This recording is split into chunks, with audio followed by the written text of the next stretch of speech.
Today we're starting 1.4, curve fitting with linear models. The objectives we're going to cover today, we're going to fit scatter plots using linear models with and without technology. Mostly today I'm going to show you how to do it with.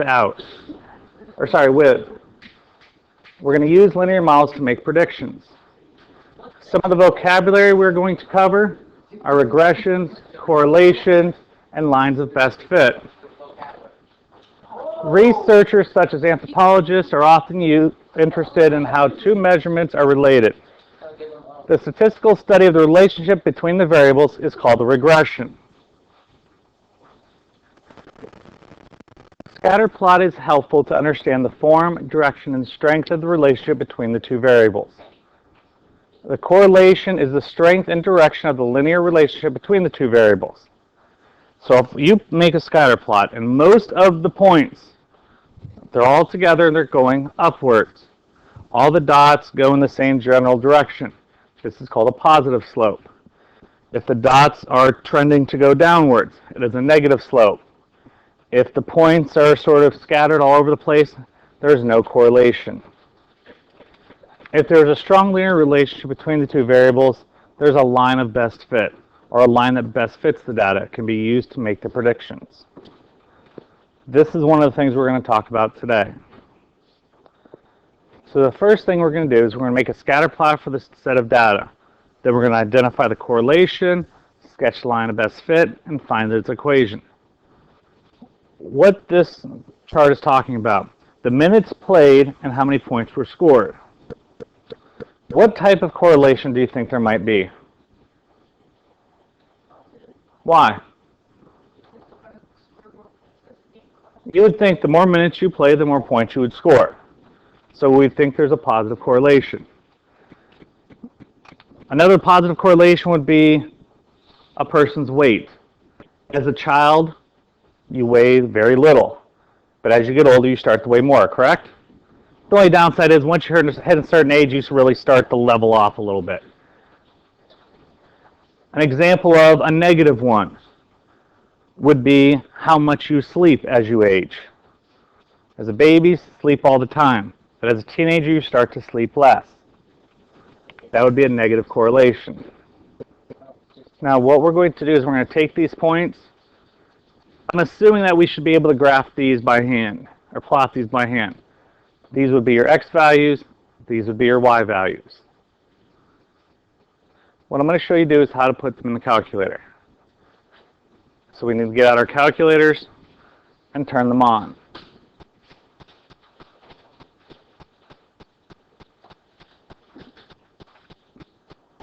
Plot these points. First thing you need to hit is stat. Edit.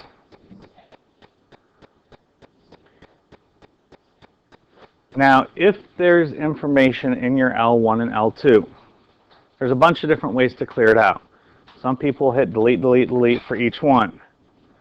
You can go all the way up to the top, press clear, and then enter. That will clear out the entire column. If you press delete, it'll actually delete L1 or L2. Then we need to get back there. One of the quickest ways is just resetting the calculator. So for L1, we're going to put all of our x values. So all you do is just type the number and hit enter. Once you've got this column in, go over to the right, put the y values in L2.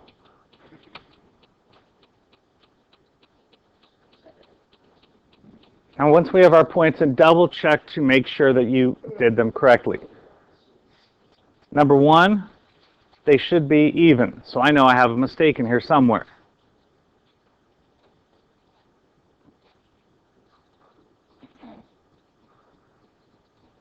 $28, $16, $35, $13.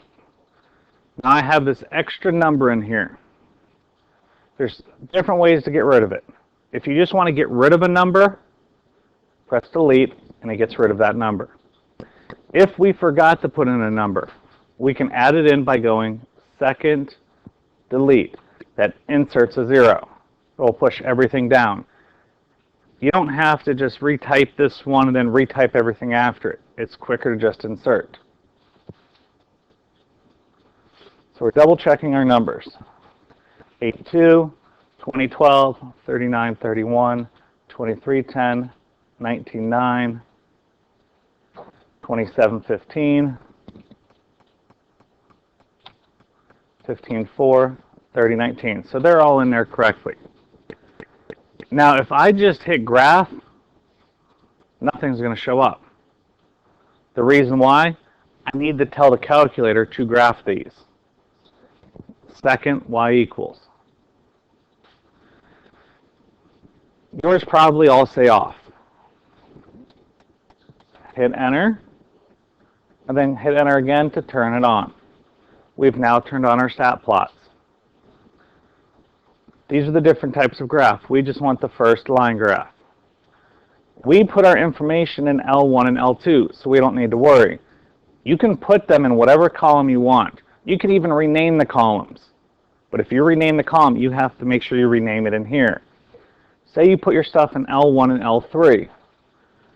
To get rid of the L2, just go second, and then if you look, there's an L1, 2, L3, L4, L5, and L6. So if I did second 3, that would put in my L3. But I want L2, so I'll do second 2. Now when I hit graph, all I see is 1 point. Really didn't do much. Reason why, it's like going into Google Maps. If you don't zoom into where you want to look, you're not looking at the correct information. So I need to tell the calculator to zoom in just to our points. Go to zoom,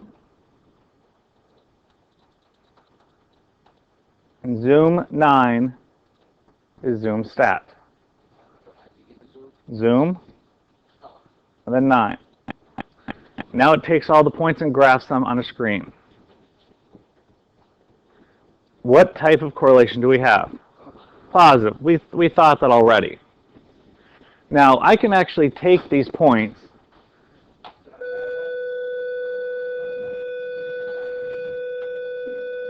and I can actually find a line of best fit that goes through them.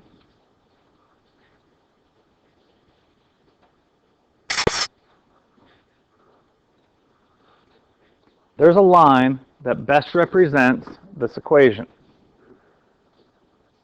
Problem is, when doing it by hand, you have to try to figure out which one's the best way in between by measuring the distances.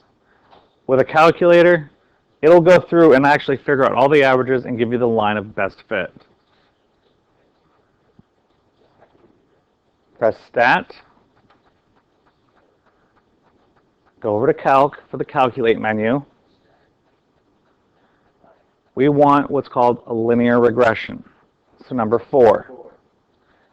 Now, if you have one of the TI-83s, on your screen it just put linreg. What it's saying is you're going to do a linear regression, and it's automatically defaulted for L1, L2. If you had to change, if you put your stuff in L1 and L3, you'd have to change the default. If you have an 84, it's sort of walking you through it. Our X's are in L1, our Y's are in L2. We're storing it in Reg EQ, which I'll show you in a minute. Go down to Calculate and press Enter.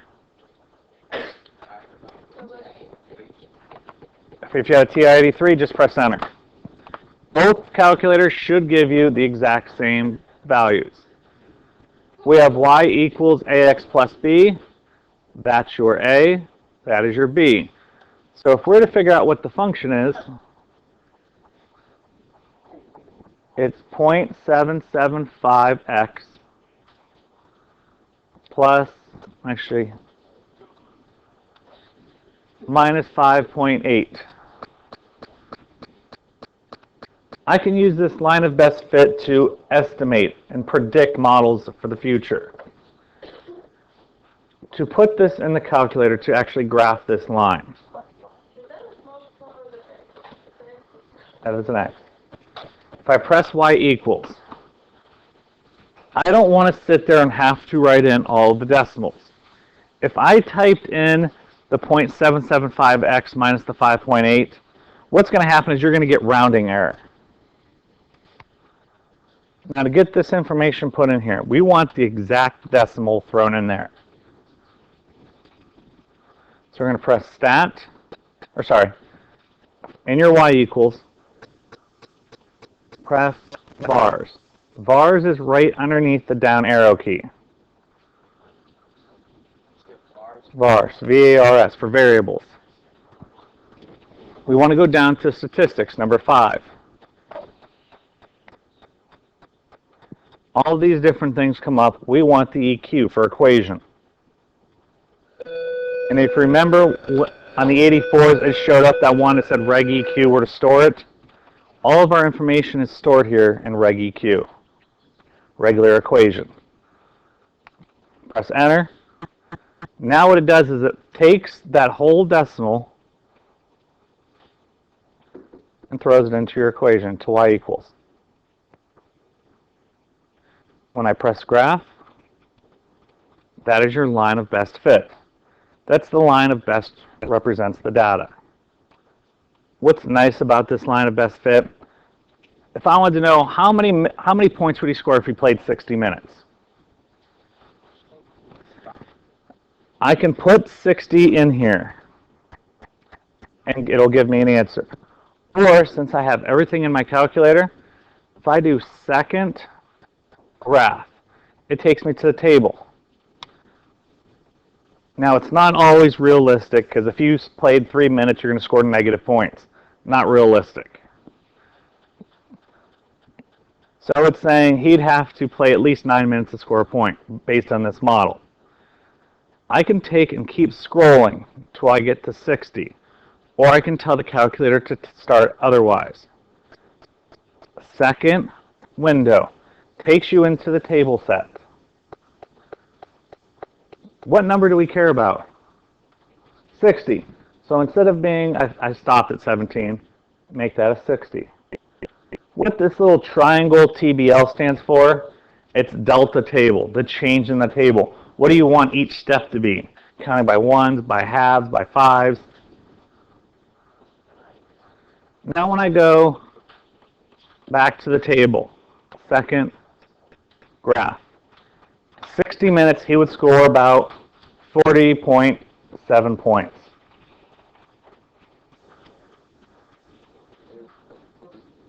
So we can estimate for any value. If we had to do 100, we could put 100 in for x and resolve it.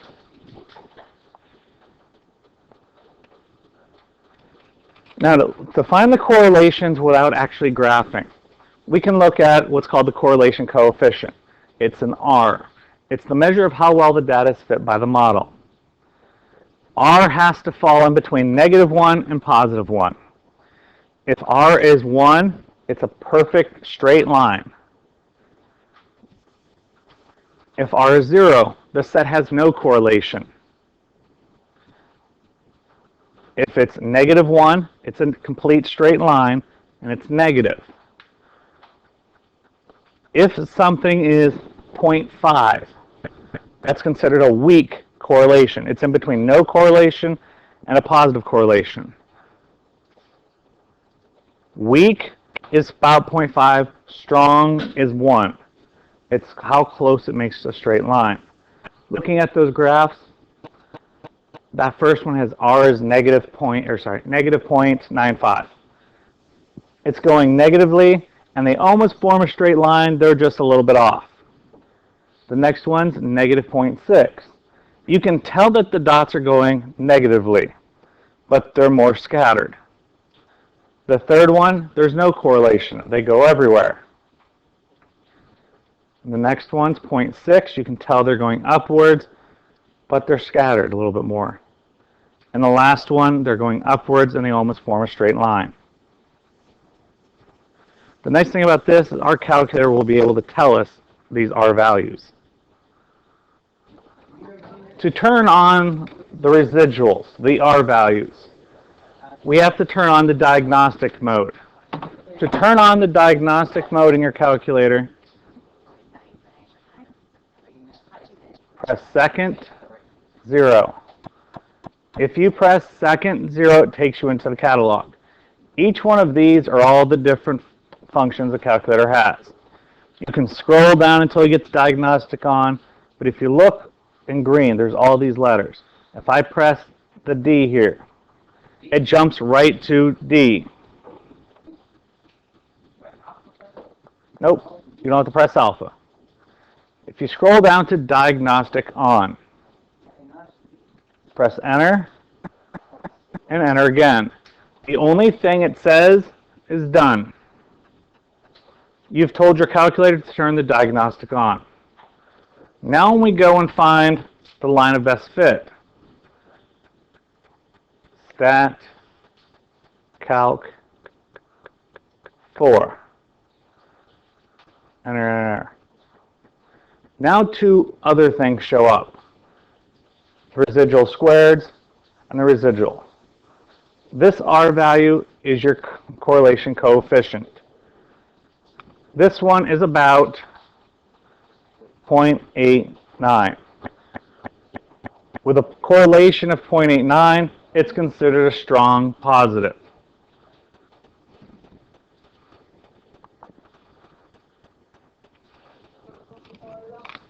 The length of someone's femur and the height of that person.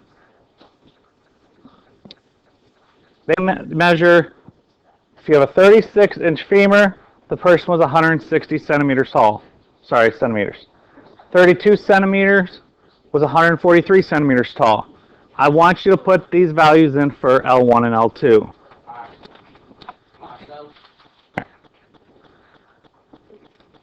If I want to graph this data, I don't have to turn on the stat plots. I already turned it on. The only thing I really need to do is change the window that I'm looking at. I'm going to delete this right here because if you have things in your L1, or sorry, your Y1, Y2, Y3, it'll actually graph that. I made sure it's cleared out. Zoom 9. Is there a correlation with your femur size and your height? Yeah, there's a positive. What type of positive? Strong or weak? Strong. To find that equation, anyone remember the buttons I have to push?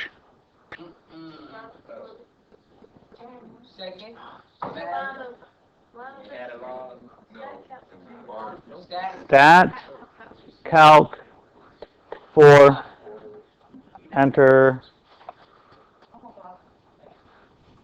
So our function 2.91x plus 54.04.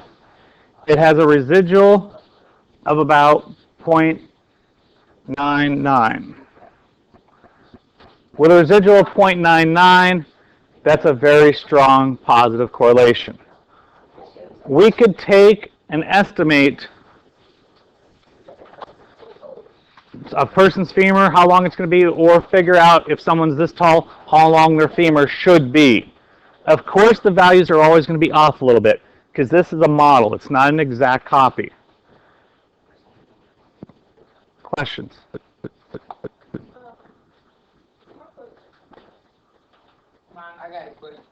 All right, for our next example, we have the data typed in there.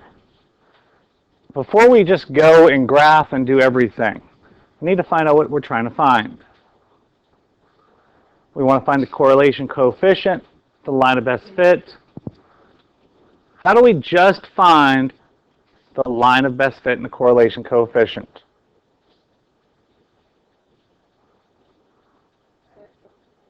Stat.